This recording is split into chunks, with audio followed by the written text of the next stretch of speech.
Good evening and welcome to my channel. I have another sort of story for you today. It's only been a couple of days since my last one, but I just kind of felt inspired today. As ever, this is inspired by 5 randomly generated words which will appear at the top of the screen. And this story is called Imaginary Landscapes. Frank Tarlow pushed the reading glasses back up his nose and squinted at the canvas. His stump rested on a blank portion of the underpainting as he leaned across his wrist, using it like a signwriter's maul stick, stabilising his left hand. Odd that he still thought of it that way, given that it was now his only hand. Frank felt a gnawing ache for whiskey. He wanted the piquant, rich amber fluid more than he wanted to eat, and it had been 11 hours since breakfast. But if Frank was ever to learn to paint with his left hand, he needed to be clear-headed, and a quick 2 fingers of Balvenie wasn't going to help. He'd fix himself a pot of pasta in a half hour, maybe 45 minutes, if he could just get the water reflections right. Frank took 4 steps back and pushed the glasses up onto his forehead. He was beginning to lose daylight, and painting under artificial light just wouldn't do. In all his 64 years as a painter, he'd never resorted to daylight balanced bulbs, and he didn't plan to start now. 35 more minutes of usable light, he calculated. The small painting affixed to his easel depicted an imaginary lake surrounded by coniferous forest, the land dusted with snow, the sky flamed by a winter sunset. A rocky plateau was wreathed in mist on the horizon line. Frank used to put people into such landscapes, humanising their emptiness. Now he painted absences, solitude, landscapes that were relentless in their indifference to humanity. Where once his scenes were pastoral, now they seemed bleak and unforgiving. His brushstrokes now were literally painstaking. His unpractised left hand would ache after about 40 minutes' work. The palm of his hand would throb, and his right shoulder would burn from leaning the stump on the easel. Once his prosthetic was finished and he learned how to use it, perhaps Frank could tape a maul stick to it. 3 months previously, it had been Halloween. Kids had come knocking on his door, seeing the television's glow flickering through the net curtains. He'd been easing himself into a pleasing alcoholic haze, whilst failing to follow the plot of some dumb political thriller on a movie channel he'd forgotten paying for. Frank had heard laughter from outside, then the doorbell twice, and 3 volleys of knocking. Finally, a voice said something like, "Chicken, Baz!" Something had clunked through the letterbox onto the hall floorboards. Frank had grudgingly got up to investigate, with some difficulty, as he was now 3 sheets to the wind. A cardboard tube was rolling about on the unswept floor. A few milliseconds after Frank picked it up, he realised it was a lit firework, which blew up in his hand. He leaned back, dodging an expanding ball of heat, as a shard of absolute agony shot through his right hand.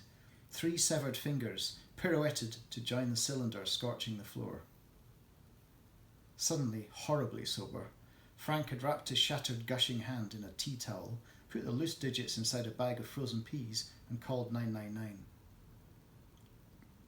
6 hours of surgery later, Frank was informed that he would be left with a hand with 1.5 digits, which sadly didn't include an opposable thumb. It had proven impossible to reattach 3 of the fingers. They were too badly damaged. He was given a choice: either work with what the surgeons could save, or amputate the hand and join the queue for a high-tech replacement, which he could probably be fitted for within 9 months. Frank was shown videos of users flexing the fingers of robotic hands, and made his decision with comparative ease. "I'll take the cyborg option." Still, Frank had found it impossible not to paint for 9 months. Throughout his career as a salesman of business machines, he turned to painting as a solace and an escape, almost as reliably as he turned to the bottle. He couldn't lose that now. He started using his left hand, with the stump for balance as it began to heal. As Frank layered in some thin streaks of green into the lake's reflections, he was glad he'd persevered for so many weeks. He'd developed a more impressionistic style, and now painted more like Sargent than Friedrich, but he was still an artist, and that's what truly mattered. It wasn't as if Frank's train of thought was disrupted by the ringing of his doorbell, That's odd, he thought, having recently coated it with superglue to make the button impossible to press. No, there it was again. Someone was at the door, insistently so. Frank cursed under his breath and went to answer it. The visitor was a woman in her early 30s, well-dressed and apologetic of demeanour, pushing ahead of her a boy of roughly 11 years old, who was looking down at his feet.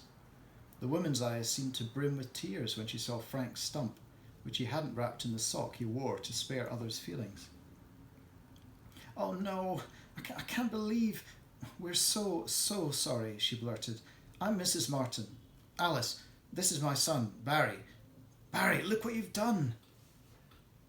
The boy looked at Frank's amputated wrist, which he now felt the need to hide in the crook of his other arm. The colour seemed to drain from Barry's face. Frank should punch the kid square in the fizzog. Barry looked up at him fleetingly, the kid's flight instinct evidently on high alert as he hopped awkwardly from foot to foot. "Don't just stand there," Frank found himself saying, as a tear prepared to roll down Mrs. Martin's ruddy cheek. "Come in if you're going to." He left the door open and stomped back into the lounge, which smelt slightly more of turpentine than whiskey, fortunately. He went to find some cups, since offering visitors tea was something you just did, wasn't it? Once Alice had come to terms with the fact that Frank was kind of okay with his dismemberment and didn't intend to sue or have her son arrested, she relaxed a little and walked over to the canvas with her tea. Barry sat on the sofa, eyes locked hard into his smartphone, unable to process what was happening at the other end of the room. "It's lovely," she remarked. "And you did that with your... with my left hand," said Frank. "Yes, and if I lose that, I'll paint with my teeth." He looked Alice square in the eye. She looked like she might be about to cry again, so Frank smiled. "I'm joking." Alice dared a smile of her own, a thin, stillborn thing. "Barry's dad left us when he was 8. He hasn't been quite right since. Fell in with a bad crowd." Frank nodded. Nothing else seemed necessary.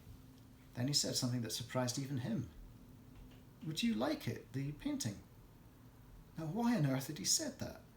Alice looked as confused as he felt. "It'll remind the little bugger not to do anything that stupid again, eh?" he offered. Alice looked over at Barry, who was staring at a fixed point on the carpet beyond the phone, which he still clutched in both hands like a useless prop. Listening. "I don't know," she started. "Listen, Mrs. Martin. Mrs. Martin, the way I see it, at that age, we're ignorant of the effect we can have on the world. It was a stupid prank that went really wrong. If I hadn't been hammered, I'd have got nothing worse than a fright. Bad things happen." Alice sighed. She was staring intently at the imaginary lake. "It is beautiful."